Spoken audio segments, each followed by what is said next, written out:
Ikan malong merupakan salah satu hasil perikanan dengan ketersediaan yang melimpah. Namun pemanfaatannya masih terbatas pada konsumsi segar. Hal ini membuat nilai ekonominya belum optimal. Padahal, daging ikan malong memiliki kandungan protein tinggi yang berpotensi diolah menjadi bahan baku pangan fungsional. Melalui proses hidrolisis enzimatis, protein ikan malong dapat dipecah menjadi peptida dan asam amino yang lebih sederhana, sehingga mudah diserap tubuh serta berpotensi memberikan manfaat kesehatan. Inovasi ini membuka peluang pemanfaatan ikan malong sebagai sumber protein alternatif dalam bentuk hidrolisat protein ikan malong. Tahap pertama yaitu pembuatan hidrolisat protein ikan, diawali dengan preparasi ikan segar malong. Dilakukannya pembersihan, kemudian ikan difilet dipisahkan dari tulang dan daging. Setelah daging ikan malong dipisahkan dari tulangnya, proses berikutnya adalah pelumatan. Di tahap ini, daging ikan dilumatkan hingga teksturnya menjadi lebih halus dan homogen. Tujuannya adalah supaya enzim bisa bekerja lebih optimal saat proses hidrolisis nanti, sehingga protein dalam ikan bisa dipecah dengan lebih efisien. Setelah dilumat, daging ikan malong dicampur dengan aquades dengan rasio 1:4. Tujuannya biar campurannya merata dan siap masuk ke tahap hidrolisis.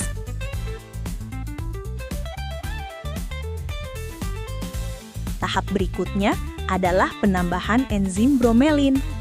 Enzim ini berfungsi untuk memecah protein menjadi bentuk yang lebih sederhana, seperti peptida dan asam amino.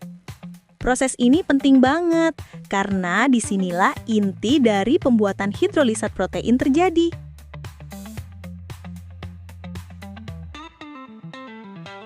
Proses hidrolisis pun dimulai.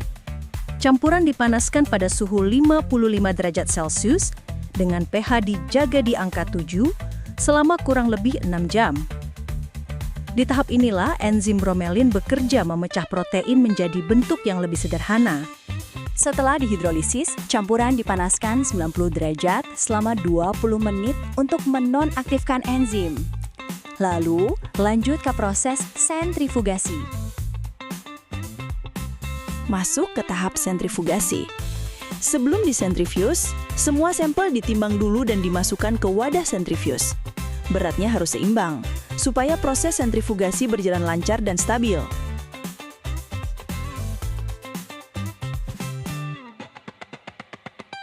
Proses sentrifugasi dilakukan pada suhu 4 derajat Celcius dengan kecepatan 3.500 rpm selama 20 menit. Tujuannya untuk memisahkan bagian cair dari sisa padatan secara maksimal.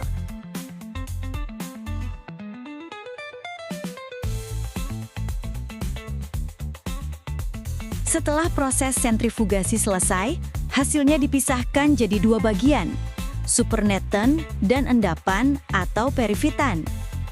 Supernatant yang jernih kemudian dikemas dalam wadah dan disimpan untuk tahap selanjutnya. Yeay, kita sampai di tahap akhir. Proses evaporasi dilakukan buat ngurangin kadar air biar hasilnya lebih pekat. Dan jadilah hidrolisat protein ikan malong alias HPI.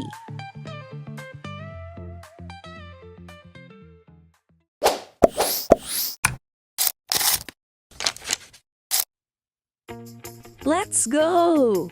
HPI yang udah jadi tadi nggak cuma disimpan gitu aja. Kita kembangkan lagi jadi susu analog berbasis hidrolisat protein ikan malong.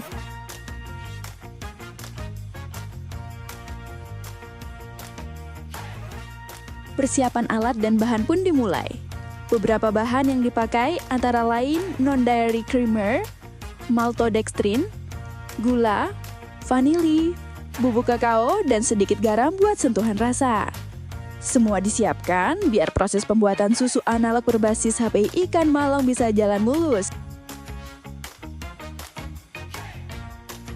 Semua bahan dimasukin, lalu diaduk pakai mixer sampai rata.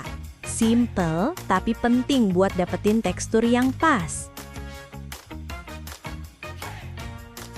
Nggak lupa dongong, HPI ikan malong yang udah jadi tadi ikut ditambahkan ke dalam campuran dengan berbagai konsentrasi sesuai formulasi. Buat formasi manfaat protein yang makin terasa dan bisa disesuaikan sama kebutuhan produk.